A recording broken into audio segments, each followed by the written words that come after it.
Hey, what's up guys, it's Larry B. I'm finished benchmarking my FX 6300 using a GTX 1066 gig.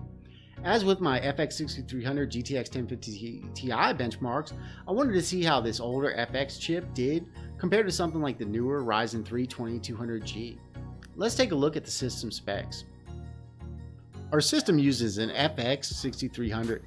The FX 6300 is a 6-core CPU and features a base clock of 3.5 GHz with a turbo clock of 4.1 GHz.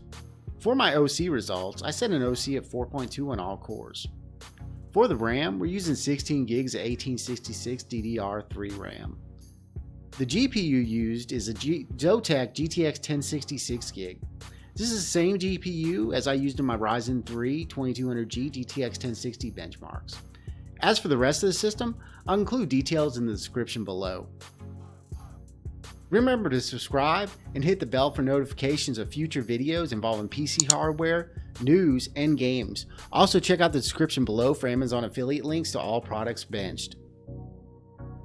Alright guys, so let's take a look at the results. You can pause the video at any time for a better look.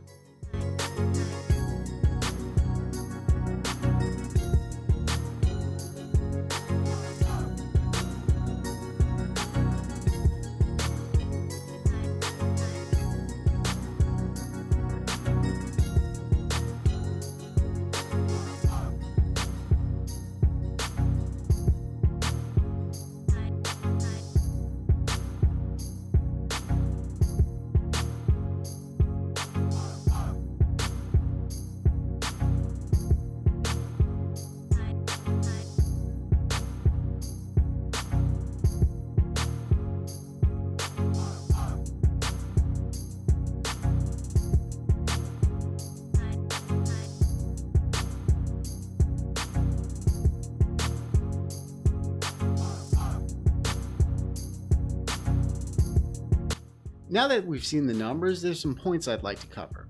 First, how the FX 6300 felt to game on compared to something like the newer Ryzen 3 2200G when using a GTX 1066 gig.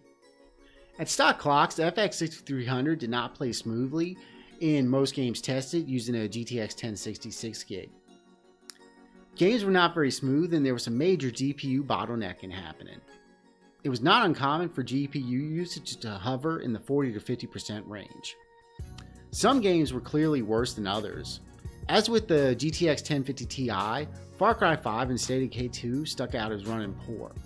Fortnite stuck out as running well, and GPU usage tended to be in the 90s playing Fortnite. Overclocking the FX 6300 did help smooth things out, and it became less common for me to see really low GPU usage, and I was starting to see more like in the 70% range, though there were still some clear signs of CPU bottlenecking happening. I've included a graph of average FPS for the FX 6300 and Ryzen 3 2200G running the GTX 1060. You can pause the video for a better look. Unlike using the GTX 1050 Ti, we can see the newer Ryzen 3 distancing itself from the FX 6300 using a GTX 1066 gig. Most games see double-digit improvements on the newer hardware. The overall playing experience was much smoother using the Ryzen 3 compared to the FX 6300 with this level of GPU, and I feel like moving from a GTX 1050 Ti to a GTX 1060 hurt the overall gaming experience using the FX 6300. The more powerful 1060 was being held back by the older FX chip, and it showed in game smoothness.